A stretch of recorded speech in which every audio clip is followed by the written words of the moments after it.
This is Beatmaking episode 6. We're starting right now. Today we won't be adding much to our song. We're going to focus on understanding what we did last episode and making what we have sound a little better.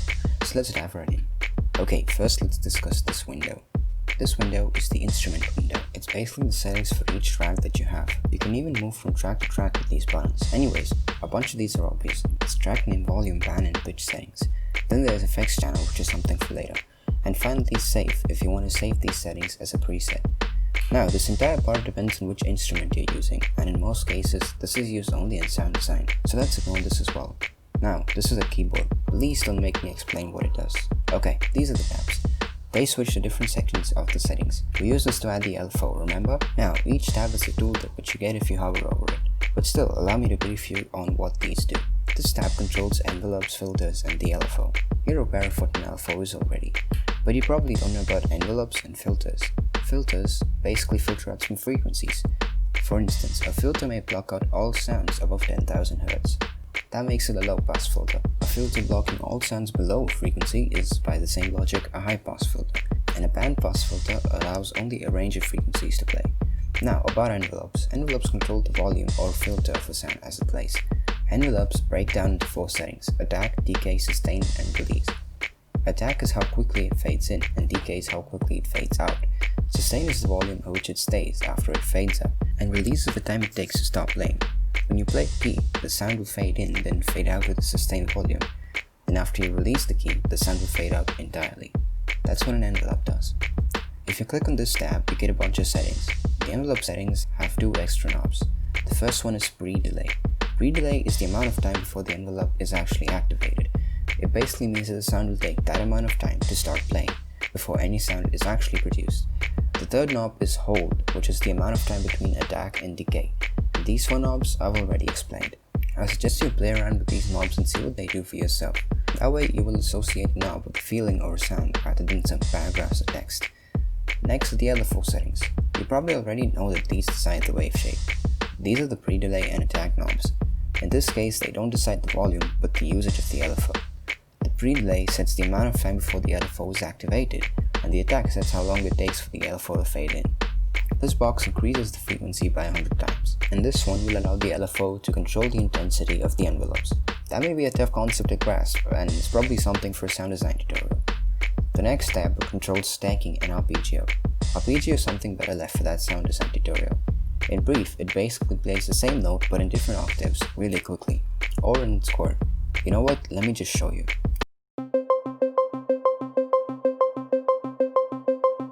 Okay, and stacking is playing the same note in different octaves, but this time simultaneously, unlike arpeggios.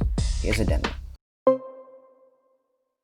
If you're interested in learning more about this, I'll link some articles and videos in the description.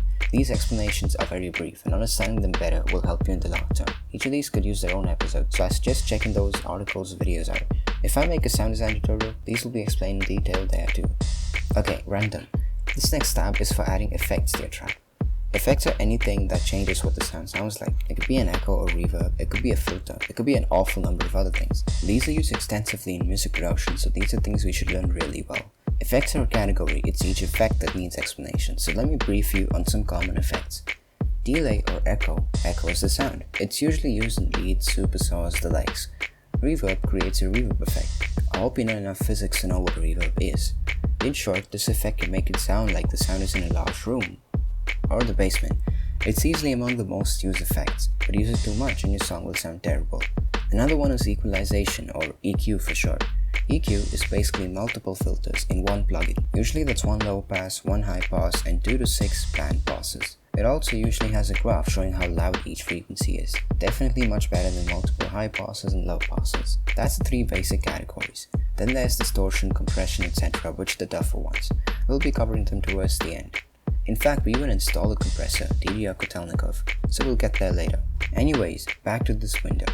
The next 2 tabs are MIDI control and miscellaneous options. MIDI controls are related more to recording using the keyboard. It allows you to play sounds on your keyboard and it saves them for you. If you will use LMMS in a studio setup, this is a handy feature. But since we're not going to, I won't trouble you with this. Finally, in the miscellaneous options, this button says whether this track can be controlled by the master pitch. Remember the slider at the top? This button decides whether it affects this track or not. If you use that slider a lot, it's usually unset for drums. Alright, that's enough explanation about instrument tracks.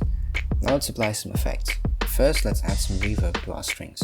Click on the strings instrument and go to the Effects tab. Click on Add Effect, type Reverb SC in the search bar. A box with 4 knobs appears. Turn down the size to something around 0.2 to 0.3 and leave the color as is. Size is the size of the room that we discussed before. Color is how it sounds. It's mostly a bandpass along with some other things. But this bandpass changes only the reverb signal. You may want to turn up output to compensate volume loss. Play the sound while enabling and disabling the effect, and when you don't notice a volume difference, it's all set. Okay, now let's add a delay to our lead. Again, open its Effects tab and click on the Add Effects button. Type GOF Vintage Display and you'll get the delay. This one has a bunch more knobs. I suggest you leave most of them as is. However, there still are some settings we need to change. Tempo or BPM should match our main BPM, so double click it and set it to 128. You can set the amount tab to 0.2 to 0.3, and you can play around with mix mode as you want. This one probably doesn't need volume adjustment. Okay, finally let's add a high pass to our chords. Open the Effects tab for our verse chords. You may notice there's an effect there already. That's one I've set for you. Now add another one. This time search for high pass. 2 plugins appear and you can use either one really. All we're looking for is the frequency knob. Set that to around 500 to 700 Hz. You can play around with it to make sure it doesn't sound too bad. But it should also take out the bass. Why? Because our bass guitar is playing the bass for us and we don't want these two basses intersecting. Let the bass do its job. Anyways, after you're done, you can go ahead and hit play. I'll leave you on this. In the next episode, we'll work on our song some more and hopefully have to learn less theory. Subscribe so you don't miss that episode, but for now, I'll leave you with the track. Bye.